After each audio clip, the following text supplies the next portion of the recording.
This is Caitlin Campbell, and I doubt we'll ever see another comment section nearly as brutal as hers. She gets called Heavy Potter, Lesbian Peter Griffin, and White Kim Jong-un. Although if you're familiar with Caitlin Campbell's content, you might argue that she really doesn't deserve it. Her videos focus on the uncontroversial topic of coffee, initially posting tutorials on how to make certain types or use specific pieces of gear. My goal on TikTok is to help you brew the best coffee you possibly can at home. Since she was also promoting her own product called Street Brew, Caitlin added videos talking about how she ran her business. Welcome to the day in the life of a 29-year-old small business owner who makes coffee for a living. And while this was already hard enough to manage, running a small business, running any kind of business is tough. There are going to be bad days, there are going to be bad seasons, there are going to be days you want to throw in the towel. there was another thing making it even harder. From the moment I started posting on TikTok, I was met with hate and trolls and negative comments. Like, Really? the moment I started posting. You're like, here's some coffee. Yeah. And they're just like, I like, hate you. destroy. On an early video encouraging people to open their own business, Caitlin received comments such as, maybe start a gym, CEO of food, and all you do is roast coffee beans, calm down. This understandably began to hurt her feelings. Definitely like really bothered me because Yeah. like in real life, people aren't jerks like that mostly. This is a very important point to make. So much that Caitlin felt the need to reply to the negative comments. Building a community. Yeah, you started it all. Never claimed I started it all.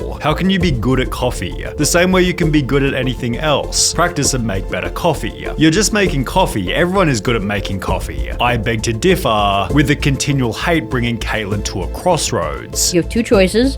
Keep posting content and ignore the trolls, ignore the haters, and go out there and win, or stop posting content and do something else. Rather than defending herself, Caitlin began embracing the elements that made her page unique. How I deal with the hate. I don't live and die by the comments. I'm not searching for validation from people who don't know me. And when asked if she could focus on the coffee and not inspirational speeches, Caitlin politely told the viewer that she'd keep doing whatever she wanted, which when done this eloquently certainly adds to a person's charm. It's so funny to see people getting so triggered over somebody sharing stuff about their passion. We get it, you don't like coffee. It honestly blows my mind. People get so triggered over coffee. Why are people getting so mad? It's literally just coffee. Say it louder for the people in the back. It's so funny to see people get mad you like coffee. Everyone has hobbies, so what's wrong with coffee being one? It's crazy how triggered people get, although this failed to stop the rapidly increasing negative comments. On a video simply talking about her daily coffee intake, viewers berated her by stating, how about you watch your calorie intake too?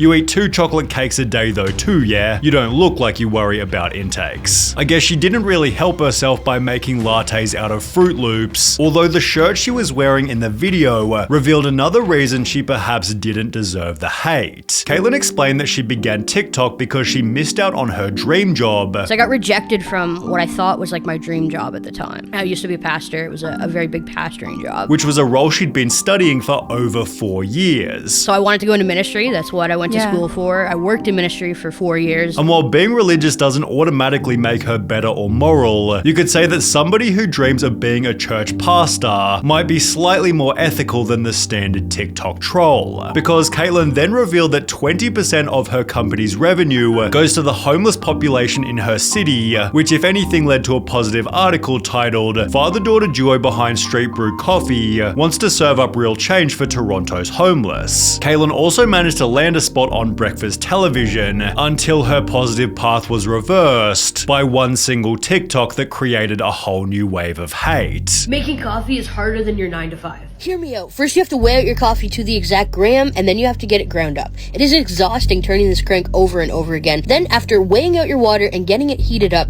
you have to pour it out in circular motions over and over and over again until you reach the goal weight. The whole process can take 4 to 6 plus minutes, depending on what brew method you're using, just pouring water over and over. Then finally, after all that hard work, you can enjoy the cup, but man, I'm exhausted. I need a nap. After her TikTok gained over 2 million views, Caitlin was duetted by people working in manual labor. Making coffee is harder than your 9 to 5.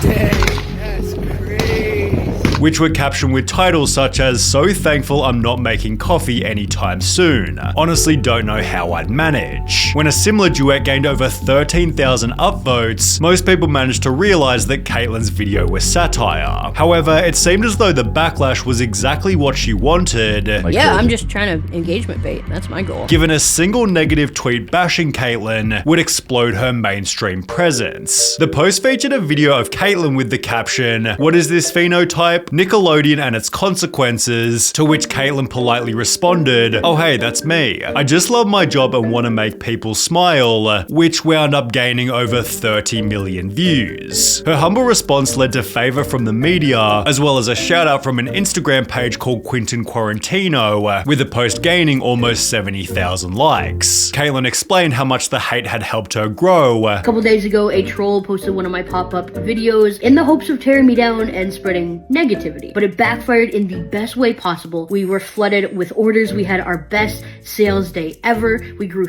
thousands of followers and just got so much positive feedback, comments, and messages. Although with a bigger Instagram following, Caitlyn faced another problem. While TikTok automatically filters hateful comments, Instagram isn't quite so generous, and as a result her posts filled with nothing but brutal insults. In the process, Caitlyn cultivated the world's most dedicated hater, Anonymous51782, who went through all of her old posts to write negative comments on all of them. Caitlyn's haters also developed a whole new style of comment, simply writing hate from followed by their place. There was hate from Epstein's Island, hate from St. Jude's Children's Hospital, hate from the front lines of Ukraine, and hate from the cartels, but more simply there was hate from Australia, which gained the attention of the Yo Mama's House podcast. This is one of the biggest ones that goes, people just write hate.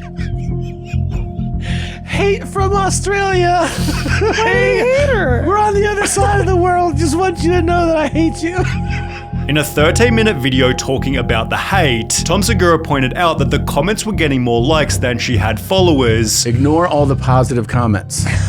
70,000 likes. I don't know. And she doesn't have like 1 million followers. This is a meager account. Yeah. I mean, it has like 40,000, which is not nothing for sure. Although it'd be also through this video that Caitlyn's following quadrupled, which she'd capitalize on in a pretty clever way, by launching a Hate from Australia coffee blend. Talk about turning lemonade from lemons. Brilliant marketing move. As a result, Caitlyn became a guest on the podcast. So we got your mom's house coffee, and then the Hate from Australia, which is actually Australian coffee. So nice This blend. is? And when given the chance to slam her competition, she'd instead do the opposite. I've heard a lot of coffee enthusiasts say that Starbucks is crap. What's your take on that? We owe a lot of third wave coffee success to Starbucks, so no animosity there. They started the third wave coffee movement. Without them, local roasters like me wouldn't exist. Caitlyn then expanded on her strategy for dealing with hate. I know who I am as a person. I'm very confident in who I am. I have a great support system. That's awesome. A very close circle of people, and they can call me on my BS, and they're more than allowed to. And if you're not in my close circle, I don't really care about your opinion that Such a deeply. good way. After which she and Tom filmed a classic TikTok workout, and with comments such as "Tom Segura brought me here and you're now my favorite person," it seemed her appearance on the podcast had made a significant impact. Caitlyn's therefore become so popular she's had to reject certain coffee events. We're getting emails. They're like, "Oh, we want to come here. We want to come here." We're like, "Absolutely not. We are taking the rest of the year off." With her social media journey being best summarized by the following comment: "Words cannot express how much love I have for all the hate you've gotten. Look what happens when you're a good sport and roll with the punches while staying true to your original mission. So happy for you."